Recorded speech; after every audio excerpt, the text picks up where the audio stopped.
कैसे हैं आप सब लोग। सिविल सर्विसेज एग्जामिनेशन की प्रिपरेशन अगर आप इंग्लिश मीडियम में करना चाहते हैं then you are at the right place. Change the medium for UPSC is the name of the channel. Do subscribe the channel and share among all the Hindi medium aspirants, जिससे ज्यादा से ज्यादा जो Hindi medium के एस्पिरेंट्स हैं जो Hindi medium से English medium में शिफ्ट होना चाहते हैं, जिससे कि उनके सिलेक्शन के चांसेस और ज्यादा इंहांस हो सके, इंक्रीज हो सके। Now one of the most important questions must be coming to your mind is that is it really possible to change the medium from Hindi medium to English medium? Yes, it is absolutely 100% possible to change your medium from Hindi medium to English medium, but what you need to do for that, right? आपके दिमाग में ये भी आता हो कि what we need to do, what one needs to do in order to change the medium from Hindi medium to English medium, right? First of all, you start listening things more and more, okay? Everything, whatever you try to listen in English. So that is why I will be speaking more and more into English, right? So that you can listen things more and more into English, right? So this is the editorial of the Indian Express, 3rd May, okay? Internal chaos and external crisis, okay? So this is we are going to discuss over here. Now, with the help of with the reading this, how we are able to improve, how we can improve our English, how we can change, our medium from Hindi to English medium, right?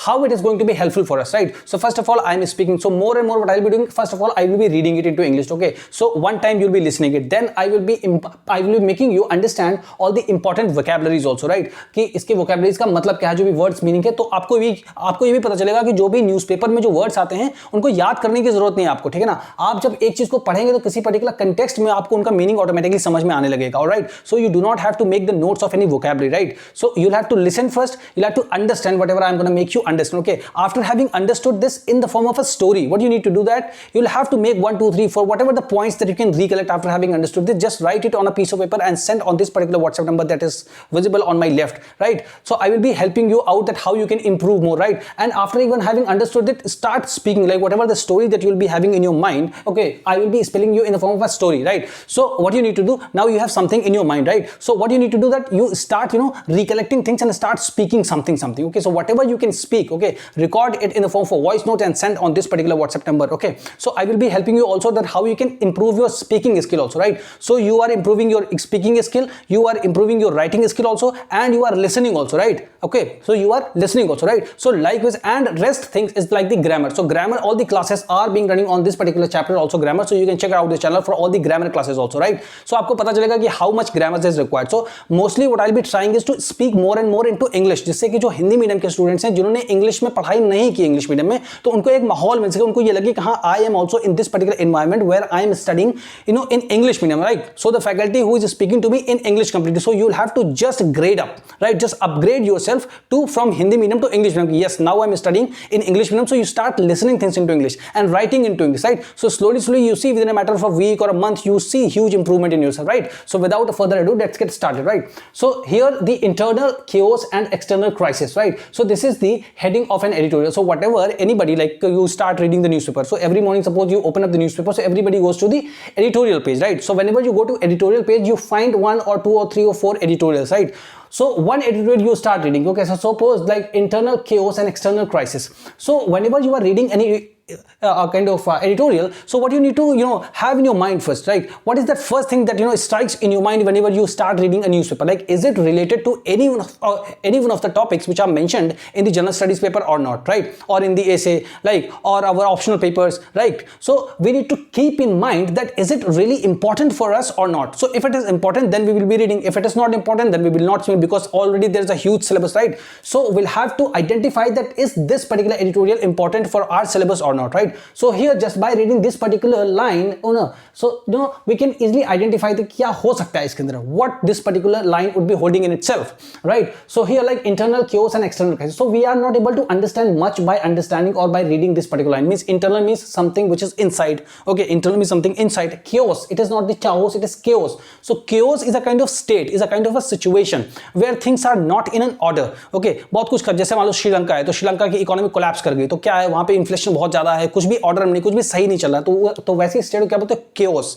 वैसे जैसे हमारा पाकिस्तान की economy पूरी तरह से rattle कर गई है, खराब हो गई है, ठीक है ना? तो क्या बोलते हैं ऐसी सिचुएशन को? पाकिस्तान में इकोनॉमी केओस हो गया, केओस है, ठीक है ना? तो अब ये हमारा जो एडिटोरियल है इंडिया एंड पाकिस्तान के रिलेशन के बीच में, so mostly it is focused on the India, okay, and Pakistan relation, but largely the editorial is talking about the Pakistan situation, right? How Pakistan is dealing with India, right? So here internal chaos and external crisis. So external crisis means how the relationship of the Pakistan with the global powers are, like the USA and the China and the Russia. So how Pakistan is making the relationship with those countries, right? So that is the external crisis. So Pakistan is not also good at making the good relationship with all the global powers also, right? So this is the summary that I have to write. And internal crisis, that within the Pakistan, things are not into the order, right? So now we will be able to understand, okay, after having read this. So let's get started. So Pakistan Foreign Minister Bilawal Bhutto Zardari. You should read the way I am reading. You have to imitate. आपको बिल्कुल नकल करनी. The way I am just reading, you'll have to just exactly follow. All right. So Pakistan Foreign Minister Bilawal Bhutto Zardari visit. Pakistan Foreign Minister Bilawal Bhutto Zardari's visit to India this week is bound to generate much media interest but will make little dent in the indifferent relations between the two countries.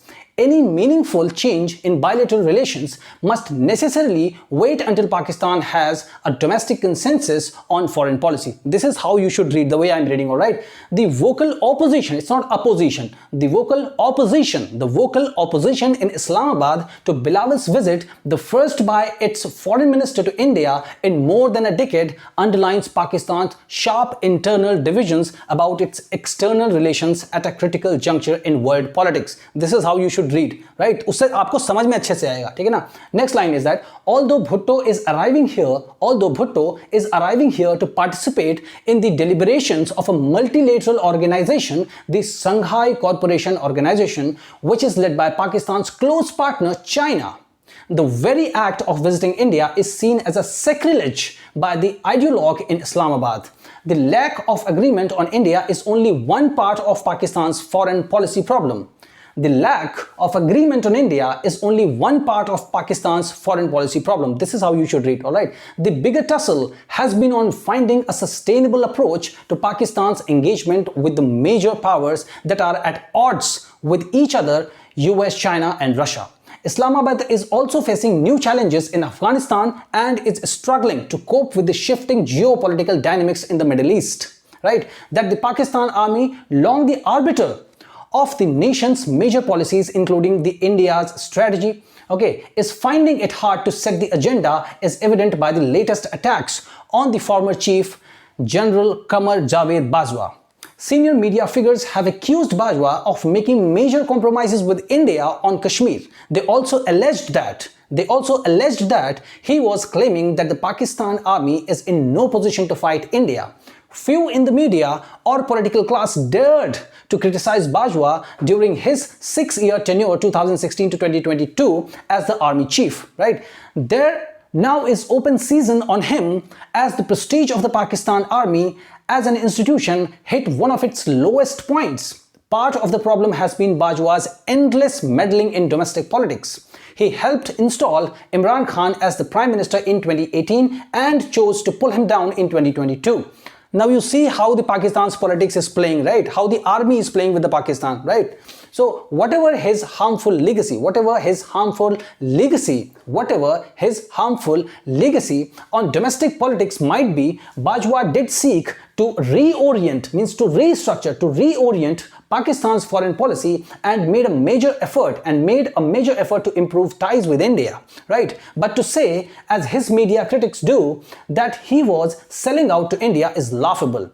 Although the senior journalist claimed to reveal the details of an off-the-record briefing by Bajwa a couple of years ago, his attempt to engage and reduce tensions with India was no secret. The broad contours of his approach were in the public domain after Delhi and Islamabad announced a ceasefire agreement in February 2021. This comes after heightened tensions following the Pulwama terror attack and Balakot bombing by India's Air Force and the Pakistani riposte in February 2019, right? So this is how you should read it first. So now after having read, you would be having some kind of idea that we are talking about the Pakistan's army chief, and the Pakistan's foreign ministers and the ideologues in the Pakistan, and the relationship with the India. So that means the Bajwa was a little bit more interested in India to making the relationship like good, right? So it means Bajwa is favoring India somehow, we can understand, we can just getting a sense out of reading this, right? So now ek baar isko Hindi mein I will be explaining, right? So that you can have a better idea that what this actually means, right? So Pakistan's Pakistan foreign minister Bilawal Bhutto Zardari visit to India. Pakistan के जो foreign minister हैं Bilawal Bhutto Zardari is coming to India this week. इस हफ्ते वो India आ रहे हैं। Is bound to generate much media interest, क्योंकि मीडिया में बहुत ज्यादा हाइप रहेगा कि भाई पाकिस्तान के कोई एक फॉरेन मिनिस्टर आ रहे हैं, ठीक है ना। But it will make little dent in the indifferent relation, क्योंकि मतलब डेंट मतलब कोई इंपैक्ट नहीं होगा। इनडिफरेंट मतलब इंडिया और पाकिस्तान दोनों न्यूट्रल स्टेज पे हैं, कोई अपनी तरफ से बहुत ज्यादा वो मतलब पुश नहीं कर रहे कि भाई ये हम एफर्ट लगा रहे हैं कि जिससे रिलेशन और बेटर हो जाए। कोई ऐसी टॉक्स नहीं हो रही, कोई ऐसे रिलेशनशिप नहीं हो रहे, ठीक है ना, कोई ऐसे टाइज नहीं हो रहे हैं, ठीक है ना।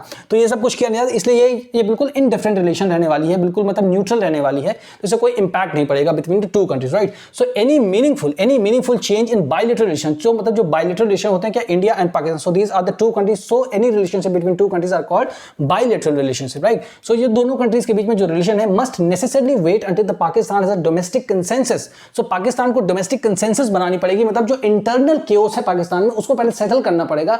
And all the parties, all the stakeholders in the politics like the civilian government and the Pakistani army should come on terms to decide that okay we are going to talk India and we are going to think smooth, right. So that is the meaning of the domestic consensus on foreign policy, ठीक है ना। Foreign policy पे पाकिस्तान के सभी stake holders को साथ में आना होगा, तभी जो है इसका कोई मीनिंगफुल एंड निकलेगा, right. So the vocal opposition, तो वोकल मतलब जो होता है आउटस्पोकन, मतलब बहुत ज्यादा बोले, ऑपोजिशन मतलब जो विपक्षी पार्टियां हैं पाकिस्तान में, ठीक है ना। इस्लामाबाद जो कि हमारी पाकिस्तान की कैपिटल है, ठीक है ना। तो बिलावल्स विजिट, जो बिलावल जी यहां पर आ रहे हैं, ठीक है ना, उनकी जो विजिट है इंडिया में, the first by it's foreign minister, ये मतलब जो है लगभग मतलब एक साल, मोर देन अ डेकेड, मतलब 10 साल से भी ज्यादा समय के बाद एक कोई फॉरेन मिनिस्टर इंडिया आ रहा है पाकिस्तान का, ठीक है ना। Underlines Pakistan sharp internal divisions, ये दिखाता है, अंडरलाइन मतलब it shows that the Pakistan sharp internal divisions about it's external relations at a critical juncture in the world politics. ये दिखाता है कि क्यों ये इतने सालों के बाद इंडिया पे आ रहे हैं, ठीक है। तो ये दिखाता है कि जो है पाकिस्तान के अंदर कितनी ज्यादा क्राइसिस चल रही है, ठीक है ना, ठीक है। Although Bhutto is arriving here to participate in the deliberations of the multilateral organisations the Shanghai corporation organisation which is led by Pakistan's close partner China, ठीक है ना। ये इंडिया आके रहे हैं, इंडिया से मिलने बेसिकली नहीं आ रहे हैं, लेकिन ये भी पार्ट है किसी के पास शंघाई कॉर्पोरेशन ऑर्गेनाइजेशन की जो मीटिंग होने जा रही है उसमें ये आ रहे हैं, उसमें हिस्सा लेने के लिए आ रहे हैं, ठीक है ना।